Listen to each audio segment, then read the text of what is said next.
आपली खिचडी रेडी आहे। आता याला मी सर्व पण करून घेतलेला आहे। यावर आता आपण कोथिंबीर टाकूया।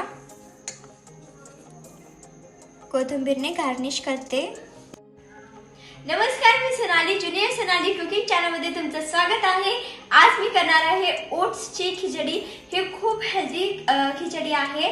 तर चला आपण याची रेसिपी बघूया। खूप झटपट बनते आणि ना खायला एकदम टेस्टी लागते। एकदा खाल तर बार बार खायची इच्छा होईल अशी ही खिचडी आहे। चला आपण रेसिपी बघूया। साहित्य बघूया।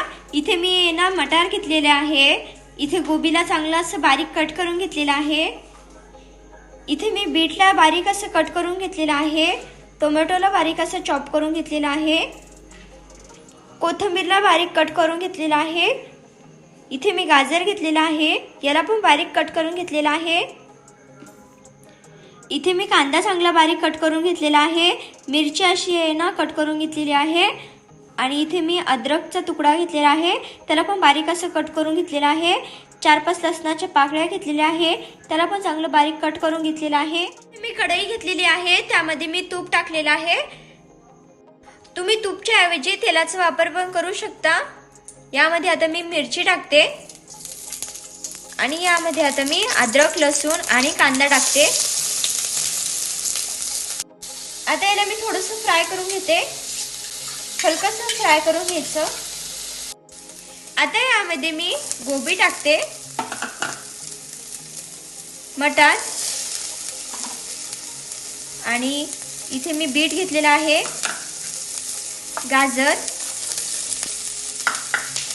बीटने ना याला चांगला कलर येईल, त्यामुळे यामध्ये मी बीट पण ऍड करतेय। आणि आता थंडीच्या सीझन मध्ये ना खूप सारे व्हेजिटेबल्स मिळतात आणि सगळे ना मस्त असे ताजे व्हेजिटेबल्स वगैरे मिळतात। तर तुम्ही यामध्ये व्हेजिटेबल्स ऍड करा। यामध्ये ना तुम्ही अजून व्हेजिटेबल्स ऍड करू शकता, जसं की पत्तागोबी आहे आणि शिमला मिर्च आहे। आता यामध्ये मी टोमॅटो ऍड करते। यामध्ये तुम्ही मशरूम, पनीर ऍड करू शकता, ब्रोकोली पण ऍड करू शकता।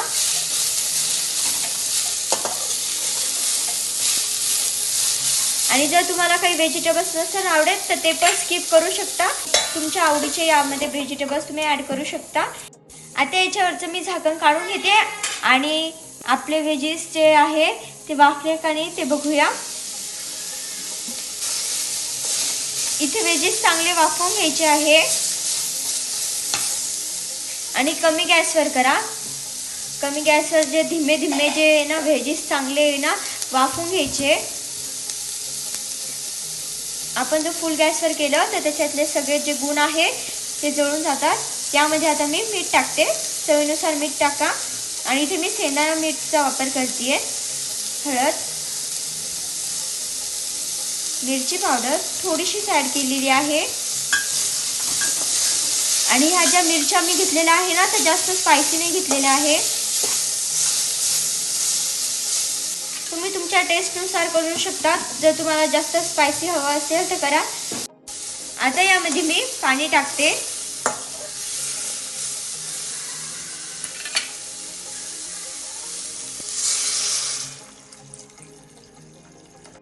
आणि यावर आता मी झाकण ठेवलेलं आहे आणि आपण याला उकळा येऊ देऊया।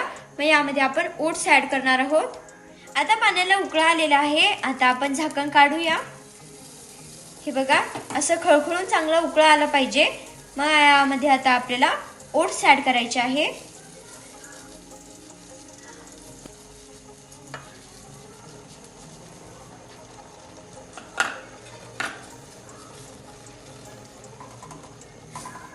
एक ग्लासभर पाणी ऍड केलेलं होतं, यामध्ये आपल्याला 1 वाटीभर ओट्स ऍड करायचे आहे।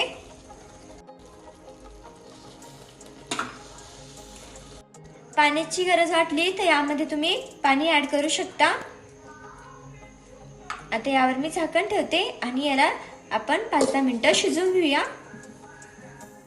आता यामध्ये मला पाण्याची गरज वाटते, त्यामुळे मी थोडंसं पाणी ऍड करणार आहे। पाण्याची गरज वाटली तर यामध्ये तुम्ही पाणी ऍड करू शकता। आता यावर मी झाकण ठेवते आणि याला आपण 5-10 मिनिटं शिजवून घेऊया। आता आपण झाकण काढून बघूया। हे बघा, आपली गरमागरम टेस्टी खिचडी रेडी आहे आणि बघा किती झटपट बनते आणि खायला खूप टेस्टी लागते आणि खूप हेल्दी आहे। तर तुम्ही ही खिचडी आहे ना जरूर ट्राय करून बघा. आणि डिनर आपल्याला हलकं फुलकं करायला पाहिजे, त्यामुळे डिनरला ही खिचडी तुम्ही रोज जरी खाल्ली ना तरी कंटाळा येणार नाही, इतकी टेस्टी आहे. यावर आता मी कोथिंबीर टाकते. बघा मस्त टेस्टी टेस्टी खिचडी. आता मी याला सर्व करून घेते. इथे आपली खिचडी रेडी आहे. बघा याला मी सर्व करून घेतलेला आहे आणि खूप टेस्टी. हे बघा मी याला मस्त असं सर्व करून घेतलेलं आहे. याला आहे ना तुम्ही कांदा, काकडी आणि मस्त लिंबू याच्यावर आहे ना मस्त पिळून, वा मस्त वेगळीच मज्जा येते. आणि गरमागरम ह्या थंडीमध्ये गरमागरम खिचडी करून बघा. आणि जर तुम्हाला आजचा हा व्हिडिओ आवडला तर लाईक, शेअर, कमेंट करायला विसरू नका. चॅनलला सबस्क्राईब करा, बेल आयकॉनला क्लिक करा. भेटूया अशाच टेस्टीच्या रेसिपीसोबत आणि हेल्दी रेसिपीसोबत. तोपर्यंत bye bye and take care.